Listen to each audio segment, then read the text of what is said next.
So for those listening, debt is a four-letter word for most people. There are many people in my position, so-called financial gurus, who say live totally debt-free. And there's other people who say cut up your credit cards. And that's good advice for certain types of people. So you should definitely cut up your credit cards if you don't know, you can't control your spending.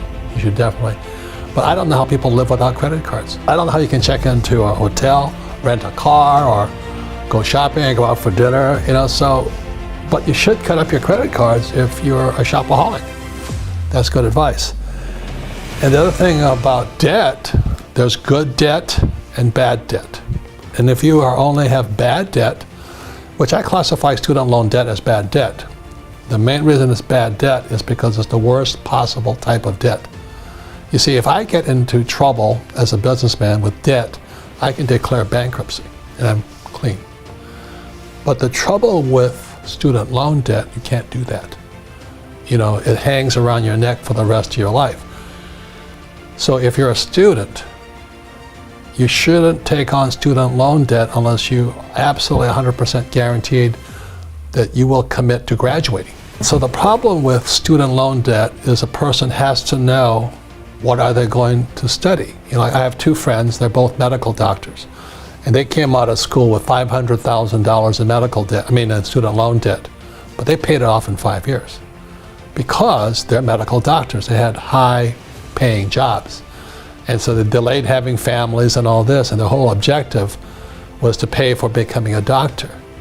But anyway, today it's harder because you don't know what is this mysterious high-paying job.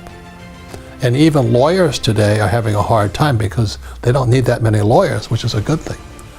And there's artificial intelligence, which is replacing a lot of the high-end jobs. Like even accountants today, they don't need accountants because artificial intelligence can do a lot of the work for them. So that's why for your generation, student loan debt, I would say, is possibly one of the most important things you need to decide before you take on the debt. And number one, are you going to graduate? And number two, what are you going to graduate as? Today, if I was in your position, I was pretty clear when I was about 15, I wanted to sail the seas. I sailed huge ships, throughout the world. But that was a dream of a kid. And by the time I was 22, I was tired of it. I didn't want to sail the world anymore. So I understand, what it's like to keep, what they call it is finding your way in life. That's not easy. Mm-hmm. So I commend you guys because you guys have a harder road to go through than I did. For me, it was really easy. There was a lot of jobs, economy was booming and all this, and it was easier. So you guys have got to be smarter. Okay. So as far as the subject of debt, there's good debt and bad debt. Everybody says, I'm going to buy a house. And everybody says, my house is an asset. That's not true. Your house is a liability.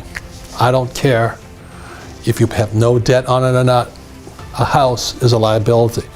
Same as if you have a car. A car is a liability. And the reason for that is, as we talked about earlier, the 6 words that are basics of financial education, financial intelligence: income, expense, asset, liability. And the 2 other words are cash flow. So when you look at the average person, they have a job, money comes in here, they pay for their house, and the money goes to a bank through a mortgage.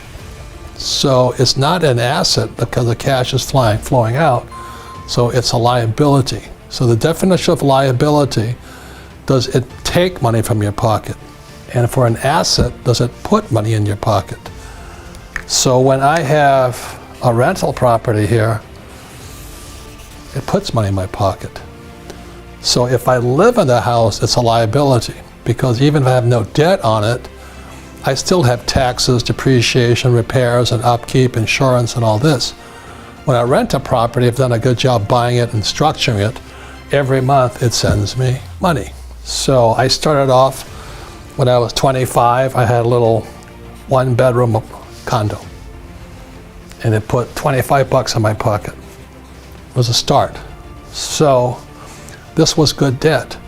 You say, The debt also went out and paid, but it also put $25 in my pocket. So net, I was making money from my little house.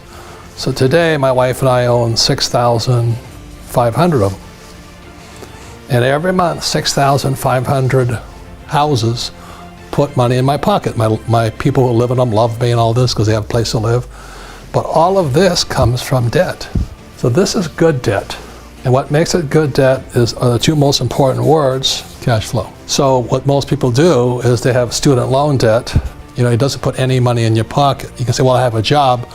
Well, that's still you working for it. So the debt is putting money in my pocket, and bad debt is taking money from my pocket. So the problem is, if you're going to use debt, you've got to be much smarter. You've got to be very, very smart. That's why I took real estate classes when I was 25, and I've never stopped taking real estate classes.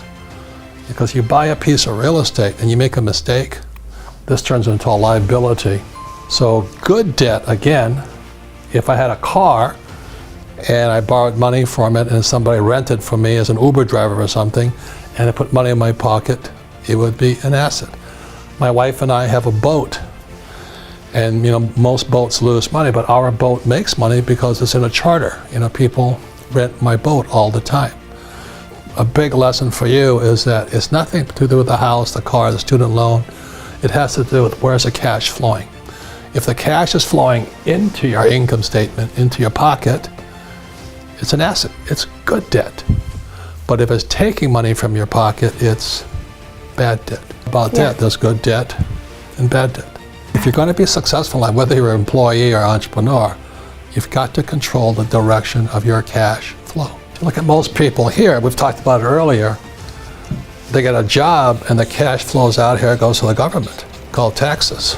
First property there, it was in Maui, Hawaii in the 1970s. I bought it with a credit card. Property was $18,000, but I've taken several real estate classes. And so I knew what to look for. I found this one property. It took a long time. When I found it, I just broke out my credit card and bought it, and it put $25 in my pocket. It was good debt. I wish I had never sold it. It was a big mistake to sell it, because today it's probably worth $400,000 or $500,000, and that's a whole nother story. That's why I don't flip properties. You know, I don't like to do that stuff. Good debt, what? Money in your pocket. And bad debt, what? Takes money out of your pocket. That's all there is. Yeah.